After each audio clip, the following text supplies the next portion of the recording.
In today's video, you'll learn something that can really help you. So like it and subscribe so you don't miss the next ones. Let's get started. You spent years in school learning equations, historical dates, and the anatomy of a cell. But no one, absolutely no one, taught you what to do with the money you would earn for the rest of your life. This was not an oversight. It was a massive failure. And you're paying for it now. Think about it. How much of everything you have earned up to today is still with you? If the answer makes you uncomfortable, you are not alone. Most people earn, spend, and reach the end of the month in exactly the same place, or worse. And they keep repeating this cycle for years, decades, without understanding what is wrong. The problem is not a lack of effort. It is not a lack of intelligence. It is the lack of a specific piece of information that never reached you. Information that has existed for more than 4,000 years. Preserved in the history of a city that was once the greatest center of wealth in the ancient world, Babylon. More than 4,000 years ago, Babylon was the center of global economic power. Its golden streets, vibrant markets, and imposing temples attracted merchants from every known corner of the world. And in the middle of all that wealth, there was a man whose name was whispered with respect and admiration. Arkad, the richest man in Babylon. But here is what few people know about Arkad. He was not born rich. He did not inherit a fortune. He did not get lucky with a roll of the dice. He started in the same place most people start, with nothing. Working as a scribe, copying clay tablets for a miserable coin at the end of each long and exhausting day. What changed everything for him was not an extraordinary event. It was a simple question asked to an older, more experienced man. How did you become rich? And the answer he received that day was so powerful that it transformed not only Arkad's life, but the lives of all the people who would come to know his teachings afterward. These lessons have stood the test of time. They have survived the collapse of empires, wars, crises, and technological revolutions, because they are not about specific financial products or volatile markets. They are about human behavior, and human behavior does not change. Today, in this video, you will discover the 7 lessons no one ever taught you about money, and that can completely change the trajectory of your financial life, regardless of where you are right now. Because the starting point is not what defines the destination. What defines it is what you decide to do from the moment you learn. But before continuing, there is a question that needs to be clearly understood, and that most people never stop to think about. A question that lies at the root of all wealth and all poverty. Why do most people who receive money fail to keep it? The answer will surprise you. And it begins with lesson number 1, the one Arkad considered the most important of all, the one he himself took years to learn, and that, when he finally put it into practice, changed everything. If you're enjoying this content, don't forget to subscribe to the channel and like the video. And tell us in the comments what you thought and which city or country you're watching from. We love knowing where our audience comes from. Arkad's first lesson has a simple and uncomfortable name. Pay yourself first. Before paying rent, before settling any bill, before buying anything, set aside a portion of what you earn for yourself. Not for expenses, for your future. It sounds obvious when said like this, but if it were truly obvious, most people would already be doing it. What happens in practice is the opposite. People get paid, pay everything they owe, spend what is left, and save what remains, which in the vast majority of cases is absolutely nothing. Arkad discovered this in the hardest possible way. For years he worked nonstop and still had nothing accumulated. That was when an older merchant named Algamish asked him a question that cut like a knife. Of everything you earned in the past year, how much still belongs to you? Arkad fell silent. The answer was nothing. Algamish then said something that sounds simple but carries enormous weight. A part of everything you earn is yours to keep, no less than 1/10, and that amount cannot be touched. It cannot be used to pay old debts. It cannot cover improvised emergencies. It cannot finance momentary desires. It exists to grow. This is the second lesson. Save at least 10% of everything that comes in. Always. No negotiation. No exception based on a difficult month or an unexpected bill. Because there will always be a difficult month, and there will always be an unexpected bill. And if you wait for the perfect moment to start saving, that moment will simply never arrive. The right moment is now, with what you have. But here the first major real conflict of this story appears. Saving 10% is easy to understand and extraordinarily difficult to maintain over time. Not because people are irresponsible or careless, but because no one was trained to delay consumption. From an early age, the world around us pushes a constant and deafening message. You earned it. Spend it. Buy now. Pay in installments. Enjoy today. And the devastating result of this mindset appears in data that frightens anyone who stops to think.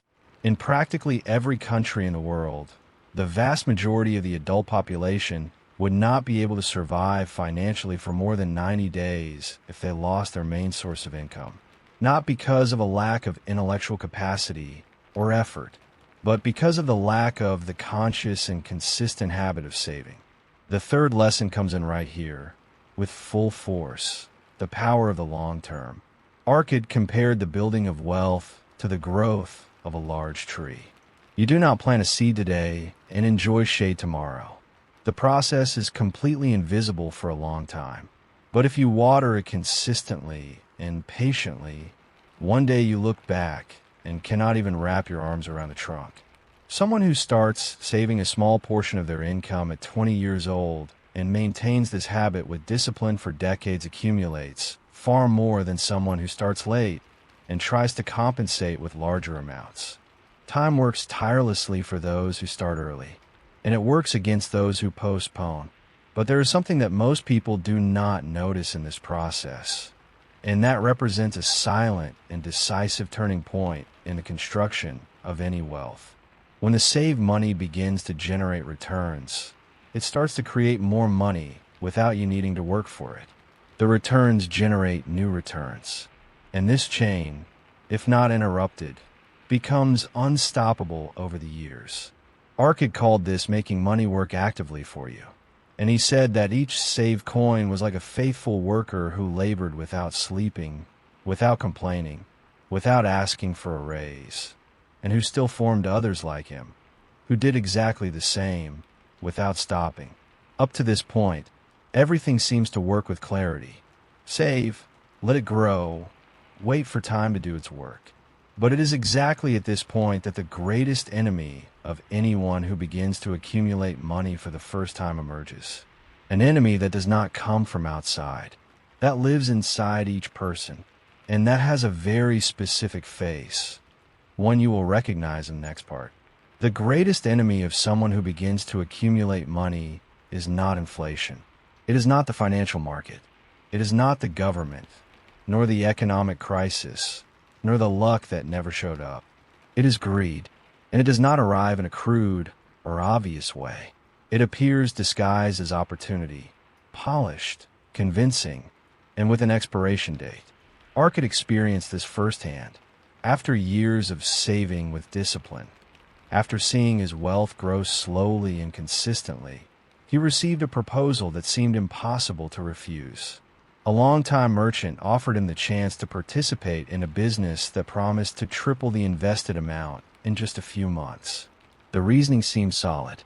The numbers looked real. And Arkad, who already had money saved and wanted to see that money grow faster, accepted without questioning enough.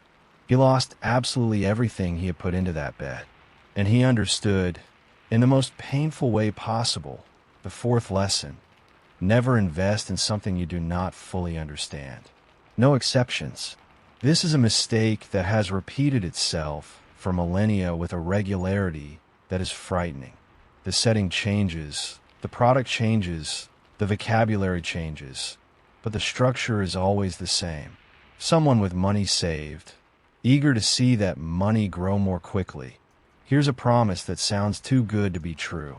And instead of questioning, studying, or seeking guidance from those who truly understand the subject, They choose to trust the enthusiasm of the person selling it. The fifth lesson is born directly from this trap.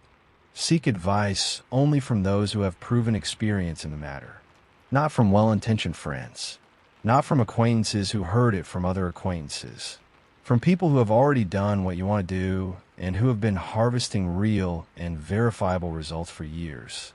Arkad learned to clearly distinguish between two very different types of advisors. The first type speaks enthusiastically about possibilities and extraordinary returns. The second type speaks precisely about risks and adverse scenarios. The first wants to convince you of something. The second wants to protect you from something. And most of the time, the advice you least want to hear is exactly the one you most need to listen to. But the sixth lesson is where the story reaches its most tense and most revealing point, because it demands something that goes far beyond financial discipline. It demands radical honesty with yourself about what you truly know and what you merely believe you know. Throughout his life, Arkad observed that people lost money in two main ways. The first has already been mentioned, investing in what they do not understand. The second is more subtle and more devastating, leaving money completely idle out of fear of making a mistake. There's a paralysis that affects those who begin to accumulate wealth. The person saves, sees the balance grow, and then freezes, because any movement seems risky, because any decision could be a mistake. And so the money sits in an account with no real return, being silently eroded by inflation month after month, while its owner convinces himself that he is being prudent. Prudence and paralysis are not the same thing. Arkad said that money is like water in motion. It needs to flow to bear fruit. Dammed up without direction, it loses strength and value. And the real difference between those who truly build wealth and those who merely accumulate a static balance lies exactly at this point: the genuine willingness to learn enough to act intelligently. This is where everything changes level, because until now, the conversation has revolved around saving. But saving alone does not transform lives. What transforms lives is what you do with what you have saved.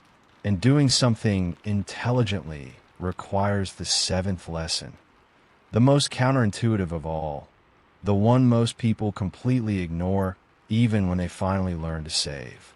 This lesson does not talk about which investment to choose. It does not talk about fees or complex strategies.